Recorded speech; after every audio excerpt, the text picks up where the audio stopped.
ಅದು ಅವರ ಜೀವನವೇ ಯಾವ ರೀತಿ ಬಂದಿದೆ ಅನ್ನೋದು ನಾನು ಹೇಳಬೇಕಾಗಿಲ್ಲ. ಅವ್ರು ಯಾವ ರೀತಿ ಬಂದಿದ್ದಾರೆ, ಅವ್ರ ಬ್ಯಾಕ್ಗ್ರೌಂಡ್ ಏನು, ಇವತ್ತು ಏನೇನು ಕಳೆದ 3 ವರ್ಷದಲ್ಲೇ ಈಗ ಅದೆಂಥದ್ದು ಪ್ರಜಾಸೇವೆ ಇಲಾಖೆ ಮಾಡ್ತಾರಂತೆ. ಪ್ರಜಾಸೇವೆ ಇಲಾಖೆ ಯಾರಿಗೆ ಸೇವೆ ಮಾಡೋಕ್ಕೆ ಮಾಡ್ತಾರೋ, ಪ್ರಜೆಗಳನ್ನ ಸೇವೆ ಮಾಡೋಕ್ಕೆ ಮಾಡ್ತಾರೋ ಗೊತ್ತಿಲ್ಲ ನನಗೆ. ಏನೇನು ನಡೀತು 3 ವರ್ಷ, ಏನು ಮಾಡಿದ್ದೆ, ಬೀದಿಲಿ ಚರ್ಚೆ ಮಾಡೋದಿಲ್ಲ ಜನ. ಇವರಿಗೆ ಇರ್ತಕ್ಕಂಥದ್ದೇ ಫಲವತ್ತಾದಂಥ ಭೂಮಿಗಳನ್ನು ಯಾವ ರೀತಿ ಲಪಟಾಯಿಸಬೇಕು, ಅದು ಎಷ್ಟು ಅವ್ರ ಖಾತೆಗೆ ಬರಬೇಕು, ಇದೇ ಇವರಲ್ಲಿ ಇರ್ತಕ್ಕಂಥ ಚಿಂತನೆ. ಅಭಿವೃದ್ಧಿ ಹೆಸರಿನಲ್ಲಿ ಈ ರೀತಿ ಲೂಟಿ ಮಾಡೋದೇನಿದೆ ಹೇಳಿದ್ದೀನಿ. ಅದನ್ನ ಪಾಪ ಹೇಳಿದ್ರು, ಏನೋ 10 ರೂಪಾಯಿ ಯಾರಾದರೂ ನಿಮಗೆ ಲಂಚ ಕೇಳಿದ್ರು ಸರ್ಕಾರಿ ಕಚೇರಿಯಲ್ಲಿ, ಅದು ಯಾವುದೋ ಫೋನ್ ನಂಬರ್ ಕೊಡ್ತೀನಿ, ಫೋನ್ ನಂಬರ್ ತಕ್ಷಣ ಫೋನ್ ಮಾಡಬೇಕು ಅಂತ ಹೇಳಿ. ಇವೆಲ್ಲ ನಾಟಕ ಎಷ್ಟು ದಿವಸ ನಡೆಸ್ತೀರಿ? ಯಾರಾದ್ರು ನಂಬ್ತಾರ ನಿಮ್ಮನ್ನ? ಮಾಡೋಕ್ಕೆ ಸಾಧ್ಯವ ನೀವು ಭ್ರಷ್ಟಾಚಾರ ನಿಲ್ಲಿಸಲಿಕ್ಕೆ? ವಿಧಾನಸೌಧದಲ್ಲಿ ಮಾಡೋ ಭ್ರಷ್ಟಾಚಾರ ನಿಲ್ಲಿಸಾರ ಯಾರು? ಈಗ ನಡೀತಲ್ಲ, ಈಗ ಕಳೆದ 3 ವರ್ಷದ ಆಡಳಿತದಲ್ಲಿ ಏನೇನಾಗಿದೆ.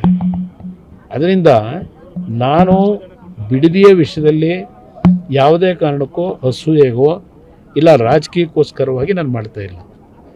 ಈಗ ನಾವು ಹಲವಾರು ಬಾರಿ ನೈಸ್ ಯೋಜನೆ ದೇವೇಗೌಡರು ತೀರ್ಮಾನ ಮಾಡಿದ್ರು, ಒಂದು ಬೆಂಗಳೂರು ಮೈಸೂರು ನಡುವೆ ಒಂದು ಒಳ್ಳೆ ರಸ್ತೆ ಮಾಡಬೇಕು ಅಂತ. ಕಾರಣ 85-86ನೇ ಇಸ್ವಿನಲ್ಲಿ ಒಂದು ಆಕ್ಸಿಡೆಂಟಲ್ಲಿ ಮಾಯಗನಹಳ್ಳಿ ಅಂತ ಹೇಳಿ ಆಕ್ಸಿಡೆಂಟಾಗಿ ಮಕ್ಕಳು ಸತ್ತರು, 8 ಜನ ಮಕ್ಕಳು.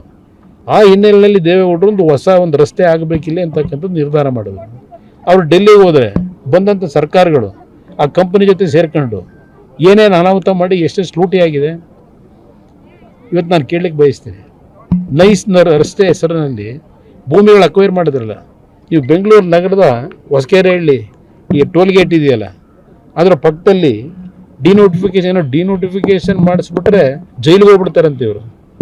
ಸಿದ್ದರಾಮಯ್ಯ ಕಾಲದಲ್ಲಿ 450 ಎಕರೆ ಡಿನೋಟಿಫೈ ಎಲ್ಲ ರೀಡು ಹೆಸರಿನಲ್ಲಿ ಮಾಡಿದ್ರಲ್ಲ, ಏನು ಜೈಲಿಗೆ ಕಳಿಸಿದ್ರಾ? ಈಗ ನೀವು ಬೆನಗನಹಳ್ಳಿನಲ್ಲಿ ಸತ್ತು ವ್ಯಕ್ತಿ ಕೈನಲ್ಲಿ ತಗೊಂಡಿದ್ದೀನಿ ಅಂತ ಹೆಬ್ಬೆಟ್ಟು ಹೊತ್ತಿಸ್ಕೊಂಡು ಡಿನೋಟಿಫಿಕೇಶನ್ ಮಾಡಿಸ್ಕೊಂಡ್ರಲ್ಲ, ಜೈಲಿಗೆ ಹೋಗಿದ್ದೀರಾ? ನೀವು ಯಾವ ರೀತಿ ಬಚಾವಾಗಬೇಕು, ಏನು ಮಾಡಬೇಕು ಅದರಲ್ಲಿ ಎಕ್ಸ್ಪರ್ಟ್ ಇದ್ದೀರಿ, ನನಗೆ ಗೊತ್ತಿದೆ.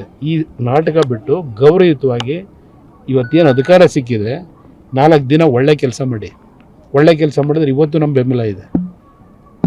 ಇವತ್ತು ವಿರೋಧ ಪಕ್ಷದಲ್ಲಿದ್ದು ಏನಾದರೂ ಈ ರಾಜ್ಯಕ್ಕೆ ಅನ್ಯಾಯ ಆದರೆ ಧ್ವನಿ ಎತ್ತಬಾರ್ದ ನಾನು?